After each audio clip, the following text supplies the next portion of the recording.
आदरणीय भाइयों बहनों, सुरेश प्रभु का प्रणाम आप सभी को स्वीकार हो। ईश्वर की खोज के चैनल में मैंने आज से 2 माह पूर्व कुछ सत्संग और भजन के माध्यम से ईश्वर की खोज किया गया था। आज पुनः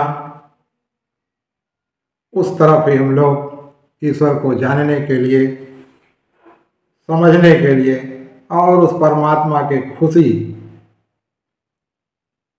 का अनुभव करने के लिए आगे चलते हैं।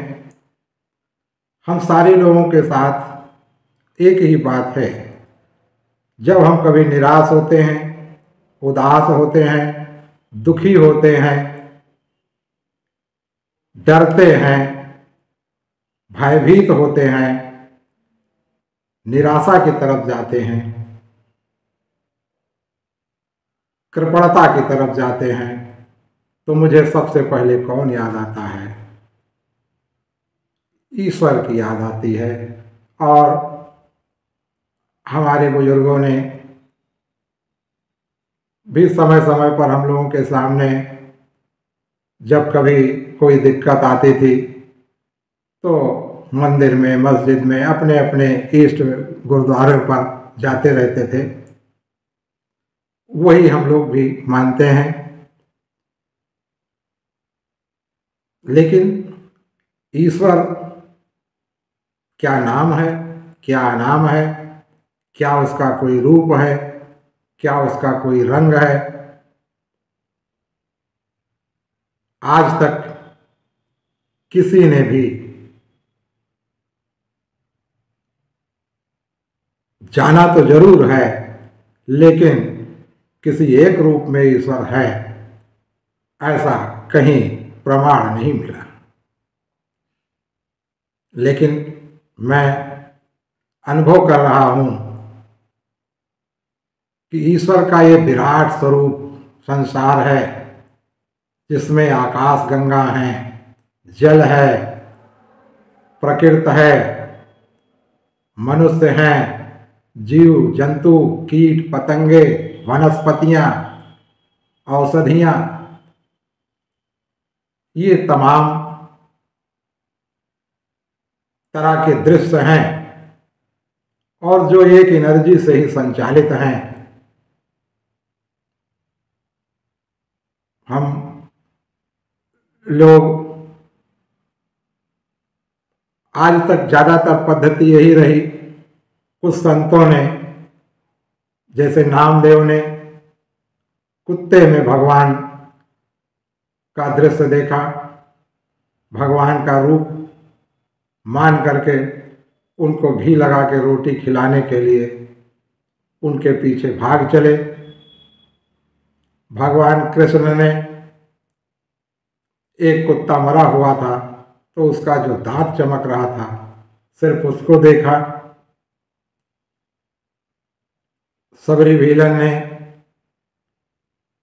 दशरथ नंदन राम में भगवान का दर्शन किया। ऐसे तमाम उसमें हमारे संतों ने दर्शन किया। लेकिन ईश्वर तो विराट स्वरूप है, ईश्वर जल स्वरूप भी है, ईश्वर वनस्पति स्वरूप है, जितने वृक्ष हैं सब ईश्वर के स्वरूप हैं, जितने नर नारी हैं सब ईश्वर के स्वरूप हैं, ये गगन, ये अंबर सब ईश्वर का विराट स्वरूप है। आप गौर से देखेंगे तो सब में ईश्वर का दर्शन करेंगे और चिंतन कीजिए तो ईश्वर सब में समाया हुआ है। बिना उसके उपस्थिति के कहीं कोई चीज न समझी जा सकती है, न देखी जा सकती है। ये एक आवश्यक दृश्य है कि हम सब में उस परमेश्वर को देखें, क्योंकि वो परमेश्वर को जो मैं चिंतन अनुभव मंथन कर रहा हूँ, जो हमारे निराशा के समय एक आशा का सहारा बनता है, दुख के समय जिसके शरण में हम जाते हैं, वो सारे ईश्वर के रूप हैं। क्षण क्षण में, हर सेकंड में भी कोई सेकंड ईश्वर की अनुपस्थिति नहीं होती है। हमारे दार्शनिकों ने, योगियों ने यहाँ तक कहा कि वनस्पतियाँ नष्ट होती हैं, पुनः निर्माण होता है।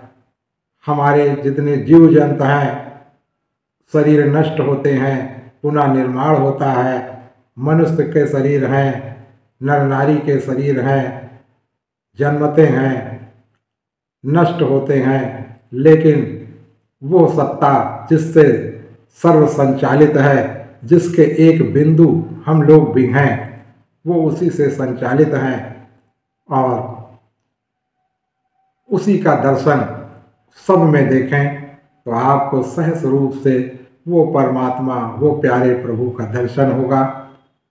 और प्रभु कितने दयालु हैं।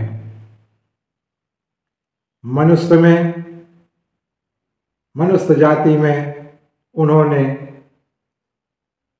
सारी क्षमताएं दी, पूर्ण रूपेण व्यवस्था करने के लिए समय समय पर अपने द्वारा, चिंतन के द्वारा उन्होंने तमाम सुख सुविधाओं का प्रदान करवाया। लेकिन क्या आपने कभी सोचा कि जो मनुष्य नहीं बना सकता, वो ईश्वर उसको सहज में देते हैं। जल, खून,